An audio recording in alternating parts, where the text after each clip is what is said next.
The Environmental Protection Agency is sounding the alarm on cybersecurity threats targeting our nation's critical infrastructure. Cyber attacks on the rise, with the EPA warning of potential hacks from China, Russia, and Iran targeting America's water systems. Roughly 70% of water utility providers failed to meet EPA standards in 2023. The EPA found some providers skipping simple security measures like changing default passwords and removing clearance from former employees.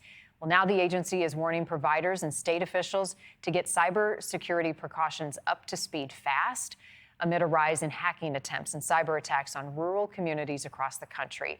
Here to talk more about this is Sultan Meghji, CEO of Frontier Foundry and former CIO of the Federal Deposit Insurance Corporation. Sultan, thank you for being with us. How vulnerable is our water system right now?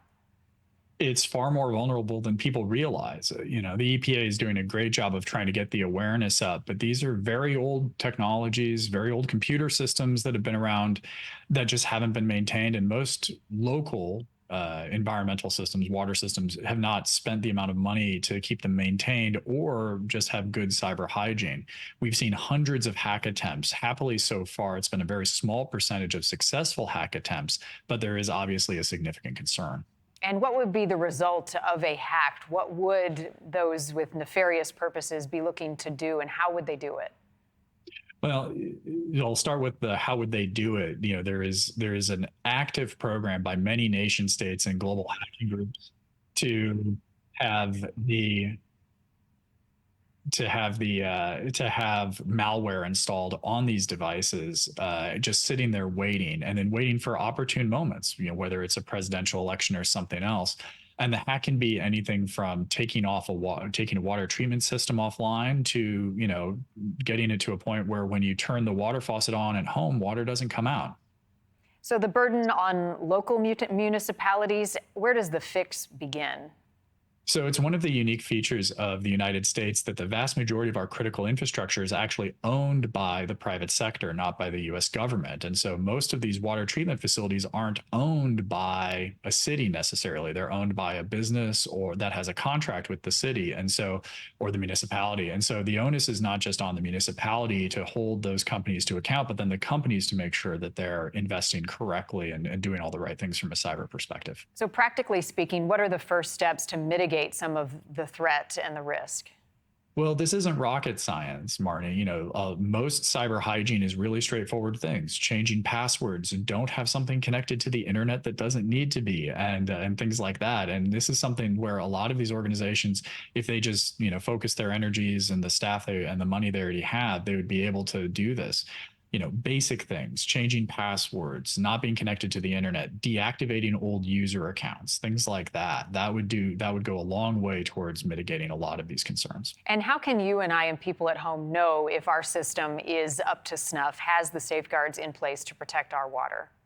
Sadly, that's a tough one to answer, because for the vast majority of these systems, we don't know. They don't report out publicly on hack events or things like that. It's really a matter of the federal government as well as the local municipalities holding it to account, and then reassuring us and saying, hey, we're holding the local water system to the standards set, in a commercial setting, but also nationally and federally, and then letting us know and reassure us, because there are thousands of these systems around the country, and each one is managed independently. So how often are checks and balances happening, or should they be happening, to make sure that the systems are up to date?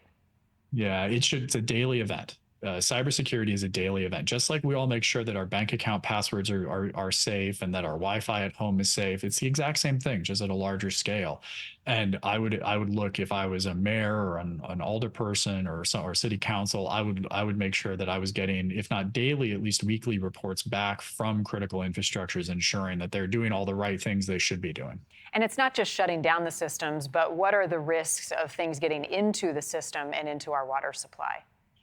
Less so. These systems are generally kind of on or off. If a waste treatment plant either is on or it's off, right? It's not, nefarious things can't get put into it. You can't turn off a water treatment plant and all of a sudden water becomes, for example, poisonous. That's very difficult to do. It's more just availability of the service. Is the sewer system working? Is water coming out of your taps? Those are really the two big things. The system is vulnerable. Got to fill up those holes with more than water to stop the threat. Sultan, thank you for being with us. Appreciate your time. Yeah, thank you.